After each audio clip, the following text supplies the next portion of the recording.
Praise the lord. యేసు రక్తమే జయము. మన రక్షకుడు, మన విమోచకుడైన యేసుక్రీస్తు పరిశుద్ధ నామములో అందరికీ వందనాలు. చిన్న ప్రార్థన ద్వారా ఈ రాత్రికాల వాక్యదానం చేసుకుందాము. పరిశుద్ధుడ మహాగణుడైన దేవ యేసయ్య, సర్వాధికారి నాయన, మీకు వేలాది వందనములు, కృతజ్ఞతాస్తుతి స్తోత్రం చెల్లించుకుంటున్నాను దేవ రాత్రికాల సమయంలో ప్రభు వాక్యభాగం ధ్యానిస్తుండగా వాక్యభాగం అర్థమవులు సహాయం చేసి మీ కృపలో బలపరిచి మీకు మాదిరిగా మమ్మల్ని నడిపించమని చిన్న ప్రార్థన యేసుక్రీస్తు పరిశుద్ధ నామములో అడిగి వేడుకుంటున్నాను తండ్రి. Amen amen. కొలస్సీలకు రాసిన పత్రిక 3వ అధ్యాయం 10వ వచనము. మీరు పరిశీలించి జ్ఞానం కలుగు నిమిత్తము దానిని సృష్టించిన వాని పోలిక చొప్పున నూతన పరచబడుచున్న నవీన స్వభావమును ధరించుకొని ఉన్నారు. ఆమె దేవుడి వాక్య భాగం దీవించిన కాక. ప్రభునందు ప్రియులారా, ఇక్కడ వాక్య భాగంలో గమనించినట్లయితే, మీరు పరిశీలించి జ్ఞానం కలుగు నిమిత్తం దానిని సృష్టించిన వాని పోలిక చొప్పున నూతన పరచబడుచున్న నవీన స్వభావమును ధరించుకొని ఉన్నారు.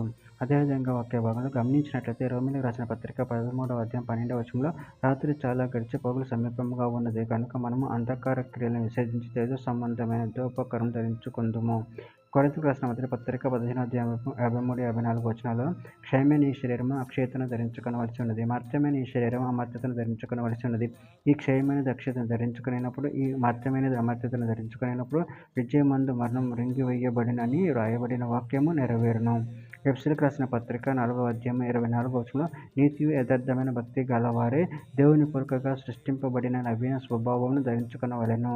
రోమీయులకు రాసిన పత్రిక 12వ అధ్యాయం 2వ వచనం, మీరు ఈ లోక మర్యాదను అనుసరింపక ఉత్తమమును అనుకూలమును సంపూర్ణమునైన దేవుని చిత్తం మీద పరీక్షించి తెలుసుకున్నట్లు మీ మనసు మారి నూతన మొగుట వలన రూపాంతరం పొందిడి. రోమీయులకు రాసిన పత్రిక 7వ అధ్యాయం 6వ వచనం, ఇప్పుడైతే దేని చేత నిర్బంధింపబడితేమో దాని విషయమై చనిపోయిన వారమే ధర్మశాస్త్రం నుండి విడుదల పొందితిమి కనుక మనము అక్షరానుసారమైన ప్రాచీన స్థితి గలవారం కాక ఆత్మానుసారమైన మన నవీన స్థితి గలవారమే సేవ చేయుచున్నాము.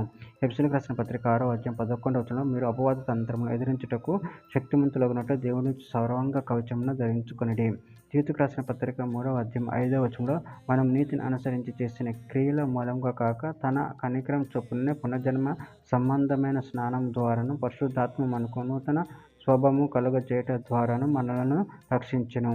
చివరిగా ఒక మాట, గలతీయులకు రాసిన పత్రిక 4వ అధ్యాయం 19వ వచనంలో, నా పిల్లలారా, క్రీస్తు స్వరూపం మీయందేర్పడు వరకు మీ విషయమై మరల నాకు ప్రసవ వేదన కలుగుచున్నది. ఆమె దేవుడి వాక్య భాగం దీవించడానికి చిన్న ప్రార్థన చేసుకుందాము.